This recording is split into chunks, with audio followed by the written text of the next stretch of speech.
That's battered parts of the country in the last 24 hours. Motorists in Melbourne took their chances yesterday as rising floodwaters in the city closed roads, diverted flights and brought public transport to a standstill. While on the other extreme, baking conditions up north have left people in New South Wales and Queensland sweltering. And for more, we're joined by David Woiwood in Melbourne and Gillian Whiting in Brisbane. Good morning to you both. Now, first to you, David, how bad is the damage in Melbourne? We're seeing some pretty bad pictures this morning. Yes, Eddie, well, the bill is still being calculated, but you did see those pictures yesterday. They were quite frightening for some people. Their houses were entirely flooded, their businesses were entirely flooded. All they had really was a broom. These are urban areas. They weren't really prepared for flooding.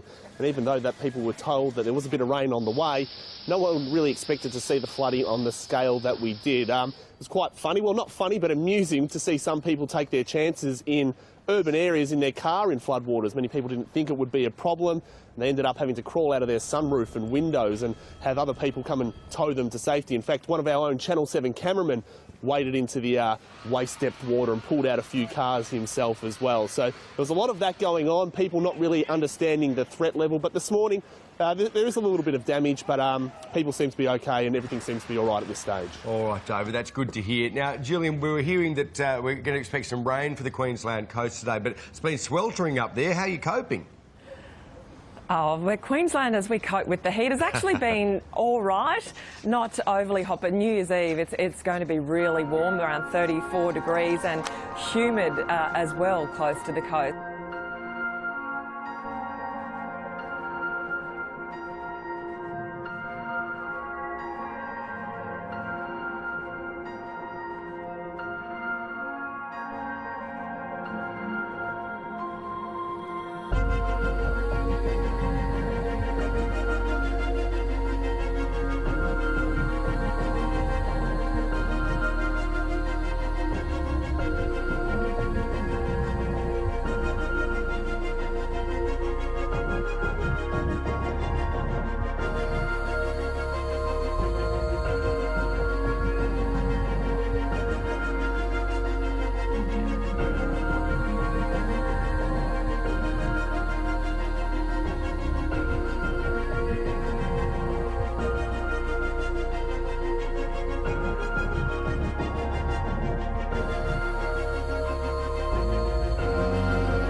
Well, kind of an interesting string of events out in western Nevada. Over the last 24 hours, there have been a lot of earthquakes in one specific area close to the town of Hawthorne. You can see all those little dots there. And again, this is not too far from the border of California, but literally in the last 24 hours, we've had almost 30 earthquakes, most of them pretty small, but a couple of them have been over 5.5. Now, those are big enough, according to the USGS, to at least cause some minor damage very close to the epicenter.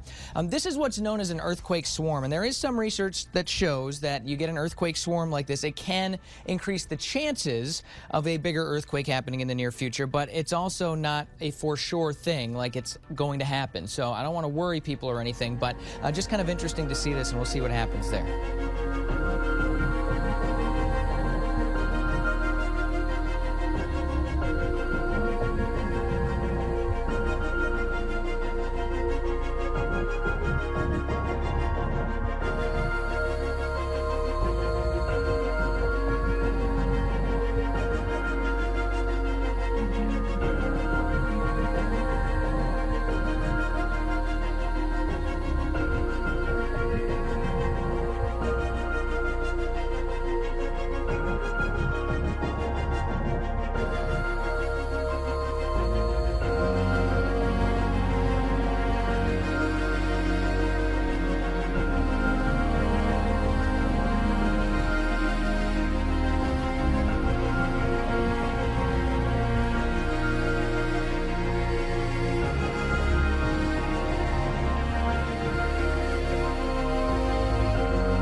Climate change is being blamed for the deaths of coral in Okinawa in the south of Japan. Japan's ANN television network reports that global warming is killing coral around the southern island of Okinawa. 97% of the coral is gradually turning white and dying. Scientists say that rising water temperatures are gradually killing the coral's source of food.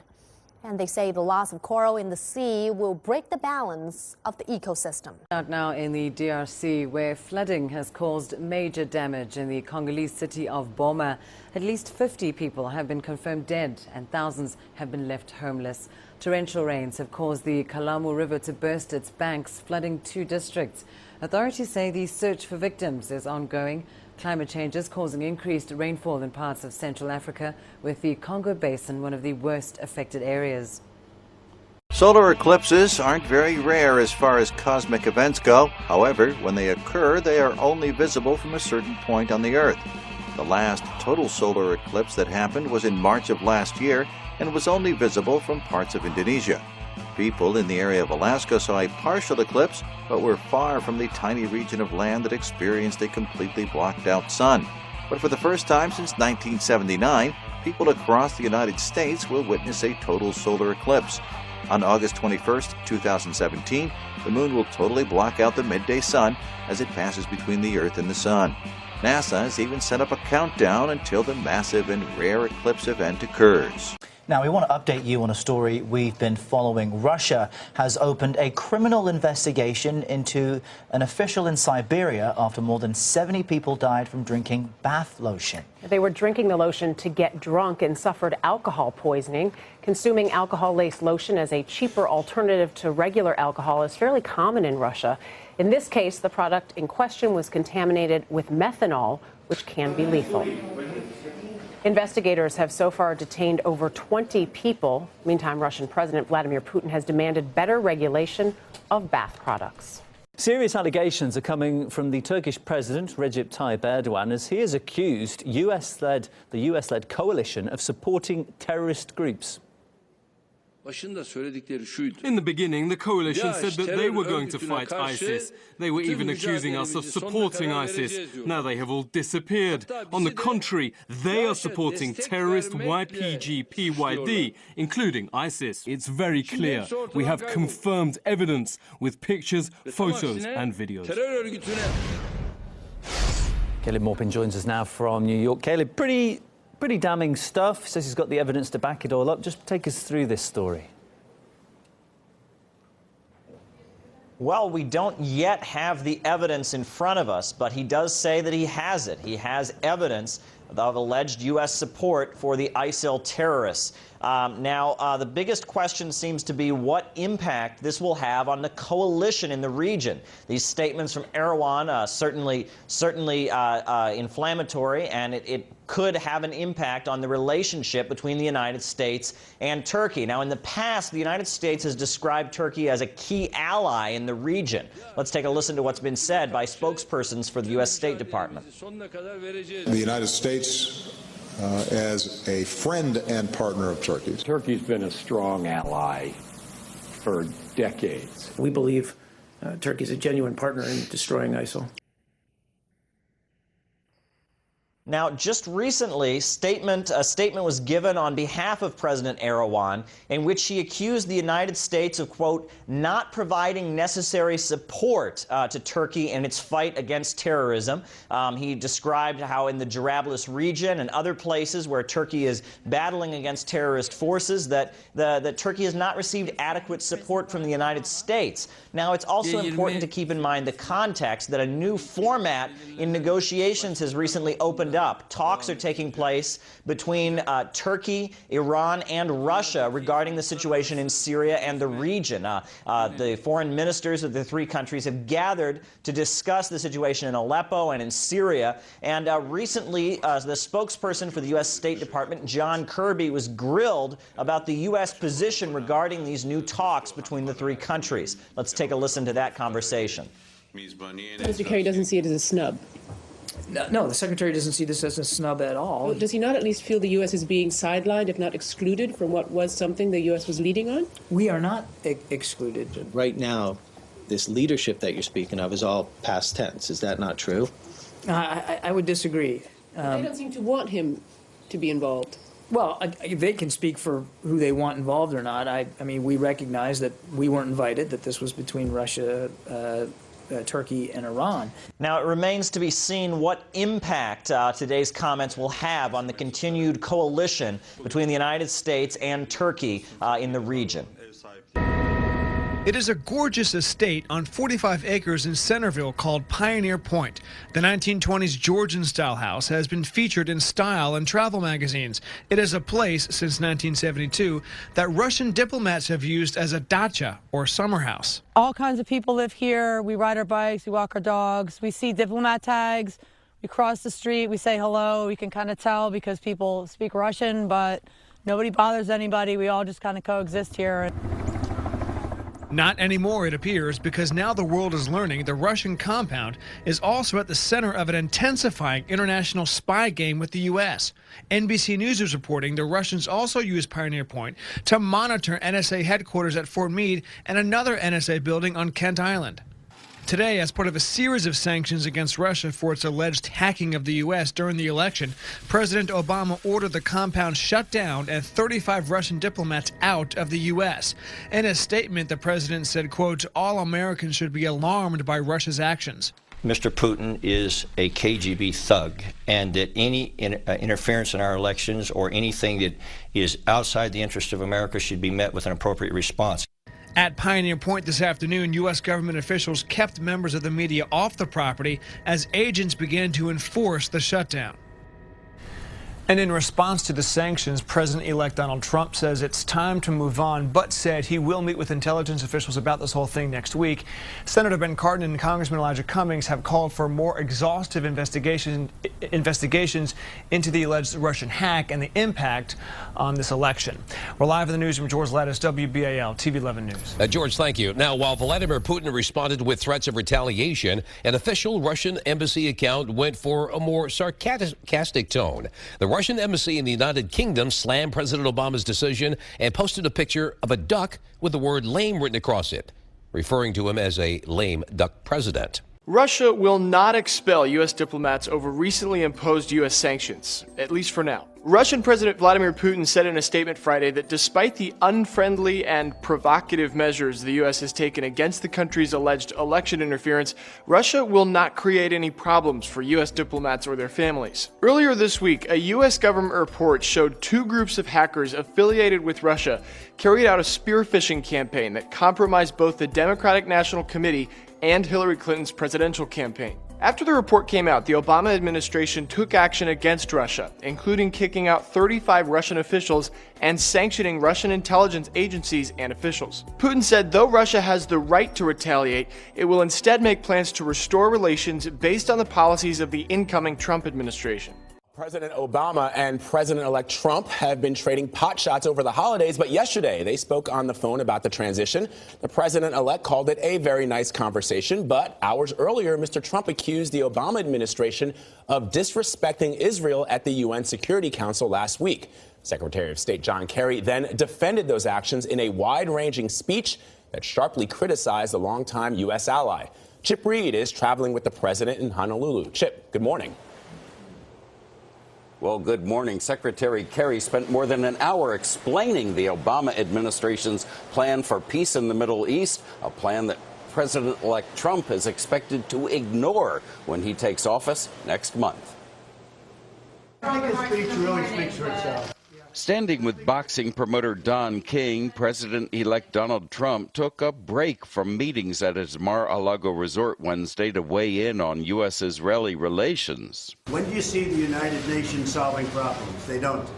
They cause problems. So Trump's comments came after the UN Security Council recently voted to condemn Israel for continuing to build settlements in the West Bank. The resolution also condemned Palestinian violence. The United States did, in fact, vote in accordance with our values. In an impassioned speech, Secretary of State John Kerry said the decision to allow the vote to move forward was in line with long-standing U.S. policy. The Israeli Prime Minister publicly supports a two-state solution, but his current coalition is the most right-wing in Israeli history. Kerry said Prime Minister Benjamin Netanyahu's support for settlement building has hurt the peace process. The two-state solution is now in serious jeopardy. Netanyahu offered a blistering response. Israelis do not need to be lectured about the importance of peace by foreign leaders. The Prime Minister accused Kerry of downplaying the threat posed by Palestinian violence and expressed disappointment with current U.S. policies. Israel hopes that the outgoing Obama administration will prevent any more damage being done to Israel at the UN in its waning days. It's improper for anybody to talk about our president the way that he did. Former U.S. ambassador to Israel and Egypt under both Republican and Democratic presidents, Daniel Kurtzer, says Netanyahu may be emboldened by Mr. Trump's public promises to upend policy toward Israel. The indications are that he's heading in a direction that's 180 degrees away from what every previous president has done since 1967. I think what John Kerry was saying was very much on a global perspective of what's important for Israel, and his views on what a two-state solution is about how the world thinks that this issue and all the dilemmas that are facing Israel can be fixed. The vote that they did at the United Nations last week was a great step, and I hope that they will follow through in order to stop the settlements in Palestine in order to get to the two-state solution.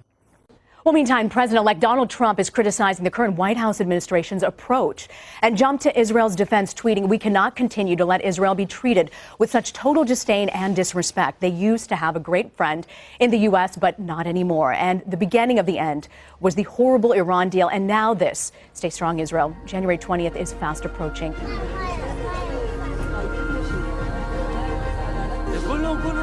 ليش؟ خلي عائلتك عندنا فراغ خليه يفوتون عن كيفي. بنخش بدنا انا بجامع تحكي يا كرد يا عرب يا الله مننا اشبيح فوت.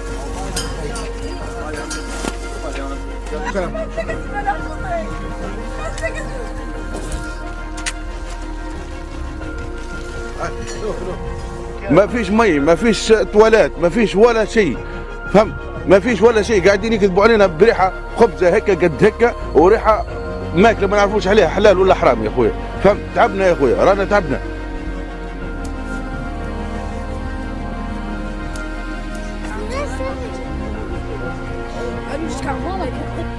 More than 7,000 migrants are trapped in Serbia, bracing for the cold winter in overcrowded camps in terrible conditions. Most hail from Afghanistan, Iraq and Syria. They're forced to set up tents on the street or abandoned warehouses, living for months without basic amenities, mostly limited to a single tap of water, waiting to have their number called up for legal passage to Hungary. We came to Serbia and registered our names at the camp, expecting to be able to leave legally. When we got to the border, we found that there was no electricity, no water. It is very cold. The children are freezing. There is no food. We have to buy things from the supermarket, but we are running out of money. We've been here for 7 months. There is no justice. The so-called Balkans route has been officially closed. Activists and NGOs say many shelters in the Balkans are full, but the stream of people arriving to cross the border is relentless. According to our knowledge, there is around up to 100 arrivals per day. Meeting is supporting 30 to 50 new people per day in Belgrade and in Preševo. Only around 20 migrants are allowed to enter Hungary each day. The rest stay behind. At this overcrowded Belgrade centre, Save the Children provides activities for boys and girls. Serbia's pledged to make 6,000 beds available, but has appealed for more help from the European Union to ease the crisis. The U.S. Navy aircraft carrier that helped deliver the first airstrikes against ISIS is now heading back into the fight. Fox News paid a visit to the USS George H.W. Bush ahead of its deployment. Lucas Tomlinson is live for us from the Pentagon with more. Hi, Lucas. Hi, Heather. Well, good morning. Well, right now, not only are there no U.S. aircraft carriers in the Persian Gulf and in the Middle East, but there's no American aircraft carriers deployed anywhere else in the world. Following USS Eisenhower's and her strike groups returned today to Norfolk following a 7-month deployment striking ISIS as well as Iranian-backed forces in Yemen. USS George H.W. Bush is up next. Fox News recently flew out 40 miles off the coast of North Carolina to visit the warship and watch jets land every 60 seconds, the crew working to get that down to 40 seconds. And in addition to fighting ISIS, the ship's commanding officer says his crew will be ready to deal with a resurgent Russia or China if necessary. While we don't have any emergent or pending conflicts with them, certainly, it is fair to say that we have divergent interests in many cases. And so we need to be prepared to understand how we will react to that if necessary. Officials tell me they do have other jets available to make up for this carrier gap. Now, you mentioned some of the history with this ship. USS George H.W. Bush launched the first airstrikes against ISIS on August 8, 2014. Now, 2.5 years later, that warship is getting ready to return to the fight. This is the military equivalent of spring training because once we complete this at the end of December, then we'll be going forward, and it'll be real forces that will be going flying with and against. Times reports that police will use garbage trucks in part to help protect nearly 2 million people planning to ring in the new year in Times Square. Officers and patrol cars are already lining up in the area, and police are introducing new security measures following terror attacks overseas. Major European cities are also stepping up security after the Berlin attack. Armed officers are patrolling some streets in the UK, and Anna Warner is now in Times Square for us with an inside look at New York's massive security operation this weekend. Anna, good morning to you. Good morning. Well, you have to imagine this spot packed with some 2 million people. It's going to be wall-to-wall people here, but police say they will have that all under control with some 7,000 New York police officers, both in uniform and civilian clothes, and a lot of other measures that they're taking this year, even more precautions. We've enhanced our security measures. New York City officials are adding a new layer of security this New Year's Eve, following terror attacks in Europe, where trucks were driven into crowds of people. For the first time, the NYPD is placing 65 sand trucks weighing 40 tons each in strategic locations around Times Square. They're also doubling the number of blocker vehicles. Every desk will be filled. Chief James Waters heads up the NYPD's Counterterrorism Bureau. What's the goal of having all of those very heavy sand trucks surrounding Times Square? It creates a hardened perimeter, so it won't allow a vehicle to get in there and replicate the Nice attack. The NYPD is also increasing its long gun teams at security checkpoints and using helicopters and boats to monitor the area, something the department already does daily. Do you want people who might potentially be thinking of doing something bad to know, hey, listen, you're going to run into some serious resistance if you even try? I want the good people to know and have a level of confidence in the police that we're able to protect them, and I want the bad people to know, beware. New York City is not the place to try to do this. There's no known threat to the city, but Waters says his biggest concern is what he doesn't know. That lone actor who flies under the radar but has decided on his own, self-radicalized perhaps in his mother's basement in his pajamas, and he decides tonight's the night.